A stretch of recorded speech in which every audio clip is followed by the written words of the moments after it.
যোৱা ইংৰাজী ২৭ এপ্ৰিল তাৰিখে অসমৰ সন্মানীয় মুখ্যমন্ত্ৰী ডক্টৰ হিমন্ত বিশ্ব শৰ্মাদেৱে ডিব্ৰুগড় মহানগৰত দুখনকৈ উৰণীয়া সেতুৰ শুভ উদ্বোধন কৰে। উক্ত উৰণীয়া সেতু দুখন ক্ৰমে থানা চাৰিআলিস্থিত উৰণীয়া সেতু আৰু কনভয় ৰোড আৰু ৩৭ নং পুৰণি ৰাষ্ট্ৰীয় ঘাইপথৰ সংযোগস্থলত নৱনিৰ্মিত উৰণীয়া সেতু।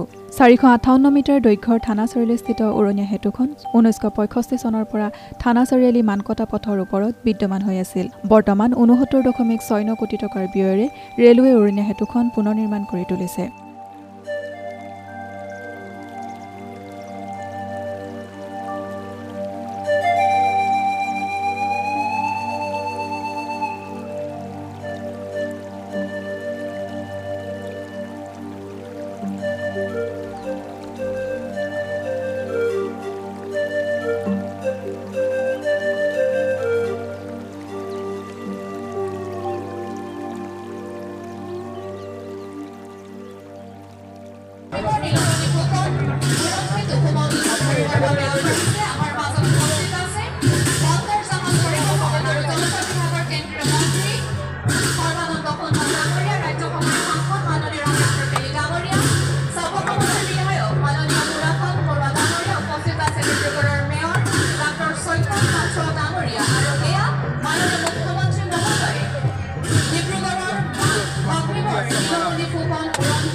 ডিব্ৰুগড়ত আমি দুখন উৰণ সেতু উদ্বোধন কৰিবলৈ আহিছিলোঁ আৰু আজি ডিব্ৰুগড় ৰাইজৰ বিপুল উৎসাহ উদ্দীপনাৰ মাজত দুখন উৰণ সেতুৰ আমি উদ্বোধন কৰিব পাৰিলোঁ।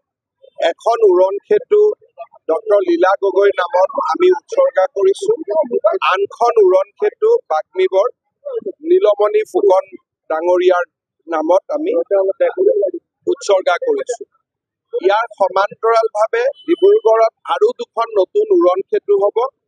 ২-৩ বছৰৰ ভিতৰতে ডিব্ৰুগড় সকলো ফালৰ পৰা এখন জাকত জিলিকা মহানগৰলৈ ৰূপান্তৰ হ'ব।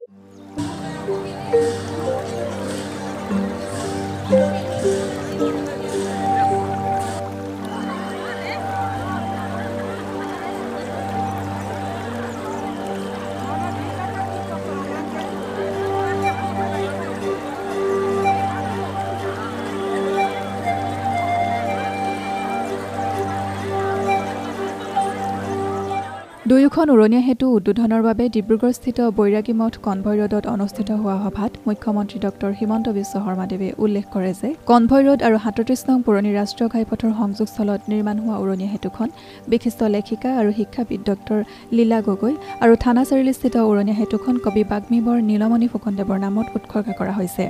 উক্ত অনুষ্ঠানত কেন্দ্ৰীয় বন্দৰ, জাহাজ আৰু জলপথ বিভাগৰ সন্মানীয় মন্ত্ৰী সৰ্বানন্দ সোণোৱাল, শক্তি, নিয়োগ, দক্ষতা আৰু চিকিৎসা শিক্ষা বিভাগৰ মন্ত্ৰী প্ৰশান্ত ফুকন, শ্ৰম কল্যাণ, চাহ জনগোষ্ঠী আৰু আদিবাসী কল্যাণ বিভাগৰ মন্ত্ৰী ৰূপেশ গোৱালা, সাংসদ ৰামেশ্বৰ তেলী, বিধায়ক বিনোদ হাজৰিকা, পুনাকন বৰুৱা, চক্ৰধৰ গগৈ আৰু তৰংগ গগৈ, অসম পৰ্যটন নিগমৰ অধ্যক্ষ ঋতুপৰ্ণ বৰুৱা, ডিব্ৰুগড় পৌৰ নিগমৰ মেয়ৰ ডাক্তৰ চৈকত পাত্ৰ, ডিব্ৰুগড় বিশ্ববিদ্যালয়ৰ উপাচাৰ্য অধ্যাপক জিতেন হাজৰিকা আৰু ৰাজহুৱা কাম কাজ বিভাগৰ বিশেষ সম্পাদক বিভূতি শইকীয়াৰ লগতে আন বহুতো গণ্যমান্য ব্যক্তি উপস্থিত থাকে।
আজি ডিব্ৰুগড়বাসী ৰাইজৰ বাবে অতি আনন্দৰ দিন, কাৰণ ডিব্ৰুগড় 180 বছৰ অতিক্ৰম কৰা চহৰখনত যি যান জঁট সৃষ্টি হৈছিল, জনসাধাৰণৰ যথেষ্ট অসুবিধা হৈছিল, এই দীৰ্ঘদিনীয়া সমস্যা দূৰ কৰাৰ বাবে মাননীয় মুখ্যমন্ত্ৰী ডক্টৰ হিমন্ত বিশ্ব শৰ্মা ডাঙৰীয়াই দুখন উৰণীয়া সেতু নিৰ্মাণ কৰাৰ যি শক্তিশালী সিদ্ধান্ত গ্ৰহণ কৰিলে আৰু ইয়াক সময়মতে সম্পূৰ্ণ কৰি আজি ডিব্ৰুগড়বাসী ৰাইজৰ ওচৰত আজি তেখেতে উপহাৰ দিলে। অসমীয়া নৱবৰ্ষ ৰঙালী বিহুৰ সময়তে ডক্টৰ হিমন্ত বিশ্ব শৰ্মা ডাঙৰীয়াই ডিব্ৰুগড়বাসীক যি উপহাৰ দিলে তাৰ বাবে মই তেখেতক ডিব্ৰুগড়বাসীৰ হৈ বিশেষভাৱে আন্তৰিক কৃতজ্ঞতা জ্ঞাপন কৰিছোঁ। দুইখন উৰণি সেতু দুগৰাকী সমগ্ৰ অসমৰ ৰাইজৰ অতি শ্ৰদ্ধাৰ বিশিষ্ট ব্যক্তিৰ নামেৰে নামাকৰণ কৰা হৈছে। এখন ডক্টৰ লীলা গগৈ উৰণ সেতু, আনখন বাগ্মীবৰ নীলমণি ফুকন উৰণ সেতু। গতিকে মই বিশ্বাস ৰাখিছোঁ যে এই যাতায়াত ব্যৱস্থাৰ ক্ষেত্ৰত যি নতুন সংযোজন হ'ল ডিব্ৰুগড় চহৰত, ই কেৱল ডিব্ৰুগড় চহৰৰ যান জঁট যে যিটো সমস্যা সেইটো দূৰ কৰিছে এনে নহয়, ই ডিব্ৰুগড় চহৰৰ সৌন্দৰ্য বৰ্ধনৰ ক্ষেত্ৰতো এটা উল্লেখযোগ্য বৰঙণি আগবঢ়াইছে। মাননীয় প্ৰধানমন্ত্ৰী নৰেন্দ্ৰ মোদী ডাঙৰীয়াই সদায় কৈ আহিছে, without transportation there cannot be transformation. ভাৰতবৰ্ষৰ যদি বুকুত উন্নয়ন আৰু পৰিৱৰ্তন আনিব লগা হয়, তেতিয়াহ'লে প্ৰথম চৰ্তটো হৈছে যাতায়াত আৰু যোগাযোগ। যেতিয়ালৈকে যাতায়াত আৰু যোগাযোগ সুচল নহয়, তেতিয়ালৈকে এখন সমাজে কেতিয়াও মনে ভবা কথাখিনি সময়মতে সম্পূৰ্ণ কৰিব নোৱাৰে। আৰু গতিকে আজিৰ তাৰিখত আপোনালোক সকলোৱে দেখিছে, ভাৰতবৰ্ষৰ বুকুত মাননীয় প্ৰধানমন্ত্ৰী ডাঙৰীয়াই 2014 চনত প্ৰধানমন্ত্ৰীৰ দায়িত্ব লোৱাৰ পাছৰে পৰা নিৰন্তৰভাৱে এই ক্ষেত্ৰত তেখেতে আত্মনিয়োগ কৰিছে, বাজেটৰ লাখ লাখ কোটি টকা ব্যয় কৰিছে। কিন্তু আজিৰ তাৰিখত এই উত্তৰ পূৰ্বাঞ্চলৰ যিমানবিলাক সম্পদ সম্ভাৱনা শক্তি আছে, ইয়াক উজ্জীৱিত কৰিবৰ বাবে একবিংশ শতিকাৰ বিজ্ঞান আৰু প্ৰযুক্তি চিন্তাৰে বিভিন্ন পৰিকল্পনা প্ৰস্তুত কৰি মাননীয় প্ৰধানমন্ত্ৰী ডাঙৰীয়াই এই অঞ্চলৰ ক্ষীপ্ৰ উন্নয়নৰ বাবে যেনেধৰণে অগ্ৰাধিকাৰ দিলে, আৰু এই 8খন ৰাজ্যৰ যাতায়াত যোগাযোগ, ৰাস্তা পদূলি, দলং ইত্যাদি ইত্যাদি, উৰণীয়া সেতু, এই সকলোবিলাক নিৰ্মাণ কাৰ্যৰ বাবে প্ৰায় 2 লাখ কোটি টকা যোৱা 10 বছৰত ব্যয় কৰিছে। খবৰ কেনেকুৱা? আজি ভাল লাগিছে নে নাই? মোৰ লগত একেলগে ক'ব, ভাৰত মাতা কি, ভাৰত মাতা কি। আজিৰ আমাৰ সভাত উপস্থিত ভাৰত চৰকাৰৰ সন্মানীয় মন্ত্ৰী, ডিব্ৰুগড়ৰ সাংসদ সৰ্বানন্দ সোণোৱাল ডাঙৰীয়া, কনভয় ৰোড আৰু পুৰণি 37 নম্বৰ ৰাষ্ট্ৰীয় ঘাইপথৰ সংযোগস্থলত নিৰ্মাণ কৰা উৰণ সেতু আৰু থানা চাৰিআলি আৰু চৌকিডিঙি চাৰিআলিৰ মাজৰ মানকাটা পথত নৱনিৰ্মিত উৰণ সেতুৰ শুভ উদ্বোধনৰ সময়ছোৱাত মই ডিব্ৰুগড়বাসী ৰাইজক আন্তৰিক অভিনন্দন জনাইছোঁ। আমাৰ চৰকাৰে বিগত সময়ছোৱাত ডিব্ৰুগড় আৰু ডিব্ৰুগড়ৰ সমগ্ৰ জিলাখনৰ উন্নয়নক এক অগ্ৰাধিকাৰ হিচাপে গ্ৰহণ কৰিছে, আৰু আমি ডিব্ৰুগড়ৰ উন্নয়নৰ বাবে নিৰন্তৰভাৱে কাম কৰিছোঁ। আজি আমি ডিব্ৰুগড় চহৰৰ ব্যস্ততাপূৰ্ণ অঞ্চল কনভয় ৰোড আৰু পুৰণি 37 নম্বৰ ৰাষ্ট্ৰীয় ঘাইপথৰ সংযোগস্থলত নিৰ্মাণ কৰা এই সেতুখন ডক্টৰ লীলা গগৈ নামত সমৰ্পণ কৰিছোঁ। বিশিষ্ট সাহিত্যিক, বুৰঞ্জীবিদ, গ্ৰন্থকাৰ, শিক্ষাবিদ ডক্টৰ লীলা গগৈদেৱৰ জন্ম হৈছিল 1930 চনৰ 25 নৱেম্বৰত শিৱসাগৰৰ চেৰেকাপাৰ হাতীমূৰীয়া গাঁৱত। অসমীয়া সাহিত্য বিষয়ত স্নাতকোত্তৰ লীলা গগৈদেৱে অসমীয়া বুৰঞ্জী সাহিত্যৰ সমালোচনাত্মক অধ্যয়ন বিষয়ৰ গৱেষণাৰ বাবে ডিব্ৰুগড় বিশ্ববিদ্যালয়ৰ পৰা ডক্টৰেট সন্মান লাভ কৰিছিল। অসমৰ জাতীয় জীৱনত অম্লান স্বাক্ষৰ এৰি যাবলৈ সক্ষম হোৱা প্ৰথিত যশা সাহিত্যিক শিক্ষাবিদ শ্ৰদ্ধাৰ ডক্টৰ লীলা গগৈদেৱৰ নামত এই উৰণ সেতুখন উৎসৰ্গিত কৰি আমি গৌৰৱ অনুভৱ কৰিছোঁ। ইয়াৰ লগতে অলপ সময় পূৰ্বে আমি উদ্বোধন কৰা থানা চাৰিআলি আৰু চৌকিডিঙি চাৰিআলিৰ মাজৰ মানকাটা পথৰ উৰণ সেতুখন আমি বাগ্মীবৰ নীলমণি ফুকনদেৱৰ নামত উৎসৰ্গা কৰিছোঁ।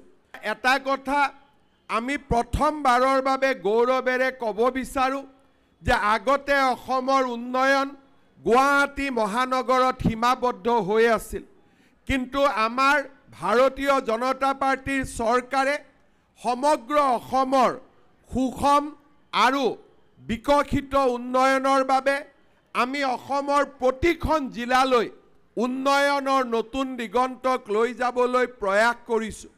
মোৰ মনত এটা সপোন আছে যে গুৱাহাটীক যদি আমি অসমৰ ৰাজধানী বুলি ধৰি লওঁ, গুৱাহাটীৰ লগত কোনো স্থানৰ দূৰত্ব 5 ঘণ্টাতকৈ বেছি হ'ব নালাগে। আমি নিৰ্দিষ্ট এখন আঁচনিত কাম কৰি আছোঁ যাতে শ্ৰীৰামপুৰ পশ্চিমবংগৰ সীমান্তৰ পৰা গুৱাহাটী আমি 4 ঘণ্টাৰ ভিতৰত আহি পাওঁ, গুৱাহাটীৰ পৰা শিলচৰ আমি 5 ঘণ্টাৰ ভিতৰত আহি পাওঁ, আৰু গুৱাহাটীৰ পৰা ডিব্ৰুগড় 5 ঘণ্টাৰ ভিতৰত আমি আহি পাওঁ। এই ধৰণৰ আমি নতুন ৰাস্তাৰ আজি আমি প্ৰাৰম্ভিক আলোচনা ইতিমধ্যে আৰম্ভ কৰিছোঁ। গুৱাহাটী আৰু ডিব্ৰুগড়ৰ মাজত নেশ্যনেল হাইৱেৰ কাম এই বছৰৰ 31 ডিচেম্বৰৰ ভিতৰত আমি সমাপন কৰিম, আৰু মৰাণত আমি বিমান বাহিনীৰ উৰাজাহাজো মৰাণৰ ৰাস্তাত আমি অৱতৰণ কৰিম। এয়া হৈছে আমাৰ সংকল্প। শ্ৰদ্ধাৰ ৰাইজ, ডিব্ৰুগড় চহৰক আমি অসমৰ দ্বিতীয় ৰাজধানীৰ মৰ্যাদা ইতিমধ্যে প্ৰদান কৰিছোঁ। ডিব্ৰুগড়ত মুখ্যমন্ত্ৰীৰ সচিবালয় আৰু অসম সচিবালয়ৰ নিৰ্মাণৰ কাম ছেপ্টেম্বৰ মাহত আৰম্ভ হ'ব, আৰু ডিব্ৰুগড়ত বিধানসভা 1500 মানুহে একেলগে বহিব পৰা অডিটৰিয়াম, বিধায়কসকলৰ আৱাস আৰু বাহিৰৰ পৰা অতিথিসকলক ৰাখিবৰ বাবে 100খন বিচনাযুক্ত চাৰ্কিট হাউচ অৰ্থাৎ 100টা ৰুমৰ এই বিশাল প্ৰকল্প ভাৰতৰ উপৰাষ্ট্ৰপতি মহোদয়ে ছেপ্টেম্বৰ মাহত উদ্বোধন কৰিব। ইয়াৰ পিছত অসমৰ 4খন বিধানসভা বছৰত 4বাৰ হয়, 2বাৰ ডিব্ৰুগড়ত হ'ব, 2বাৰ গুৱাহাটীত হ'ব। এয়া হৈছে আমাৰ সপোন। শ্ৰদ্ধাৰ ৰাইজ, সৰ্বানন্দ সোণোৱাল ডাঙৰীয়া অসমৰ মুখ্যমন্ত্ৰী থকা অৱস্থাত খনিকৰ ষ্টেডিয়ামৰ সপোন দেখিছিল। 6000 আসনেৰে আমি খনিকৰ ষ্টেডিয়ামৰ কাম হাতত লৈছিলোঁ। যোৱা কেইটামান মোৰ ডিব্ৰুগড় ভিজিটত মই খনিকৰ ষ্টেডিয়ামলৈকে গৈছিলোঁ, আৰু মই মনত কল্পনা কৰিছিলোঁ যে সৰুসজাই ষ্টেডিয়ামৰ দৰে আমি খনিকৰ ষ্টেডিয়ামখনক কৰিব পাৰোঁ নে নাই। সদায় নেশ্যনেল গেম যে গুৱাহাটীতে হ'ব লাগে তাৰ কোনো কাৰণ নাই, কেতিয়াবা আমি ডিব্ৰুগড়তো কৰিব পাৰোঁ। আৰু সেইবাবে খনিকৰ ষ্টেডিয়ামখনৰো আমি সম্পূৰ্ণ নতুন ধৰণে 35,000 মানুহ একেলগে বহি থাকিব পৰাকৈ নিৰ্মাণ কৰিবলৈ সিদ্ধান্ত লৈছোঁ। প্ৰথম পৰ্যায়ৰ কাম আমি অক্টোবৰত উদ্বোধন কৰিম, আৰু এবছৰৰ ভিতৰত 35,000, তাৰমানে সৰুসজাই ষ্টেডিয়ামতকৈ অলপ ডাঙৰ হ'ব, সৰু নহয়, সৰুসজাই ষ্টেডিয়ামতকৈও বিশাল এখন ষ্টেডিয়াম আমি আপোনালোকক উপহাৰ দিম। এয়া আমাৰ সংকল্প। সেই বিষয়ে মই আজি আপোনালোকক জনাব বিচাৰিছোঁ। কেন্দ্ৰীয় মন্ত্ৰী সৰ্বানন্দ সোণোৱাল ডাঙৰীয়াৰ মাৰ্গদৰ্শন আৰু দিল্লীত তেখেতৰ সবল প্ৰতিনিধিত্বৰ কাৰণে ৰাজ্য চৰকাৰে বিভিন্ন সময়ত অসমৰ কাৰণে কাম কৰিবলৈ সুবিধা পাইছে। এই সুযোগতে মই ডিব্ৰুগড়ৰ সুযোগ্য সাংসদ আৰু আমাৰ সকলোৰে প্ৰেৰণাৰ প্ৰতীক সৰ্বানন্দ সোণোৱাল ডাঙৰীয়াক অভিনন্দন জনাইছোঁ, ধন্যবাদ জনাইছোঁ। ডিব্ৰুগড়ৰ উন্নয়নৰ বাবে মন্ত্ৰী প্ৰশান্ত ফুকন ডাঙৰীয়াৰ অনবদ্য বৰঙণি দিনে নিশাই তেখেতে ডিব্ৰুগড়ৰ কাৰণে কাম কৰে। এনেকুৱা এজন বিধায়ক পোৱাটো ডিব্ৰুগড়ৰ ৰাইজৰ বাবে গৌৰৱৰ বিষয়। মই প্ৰশান্ত ফুকন ডাঙৰীয়াক পুনৰ এবাৰ ধন্যবাদ জনাইছোঁ। ডিব্ৰুগড় জিলাৰ আটাইকেইজন বিধায়কক তেওঁলোকৰ নিজ নিজ সমষ্টিত কৰা উন্নয়নৰ কৰ্মযজ্ঞৰ বাবে অভিনন্দন জনাই পুনৰ এবাৰ ডিব্ৰুগড়ৰ ৰাইজক মোৰ বিনম্ৰ সন্মান আৰু প্ৰণাম জনাই মই মোৰ বক্তব্যৰ সামৰণি মাৰিছোঁ। মোৰ লগত সকলোৱে একেলগে ক'ব, ভাৰত মাতা কি।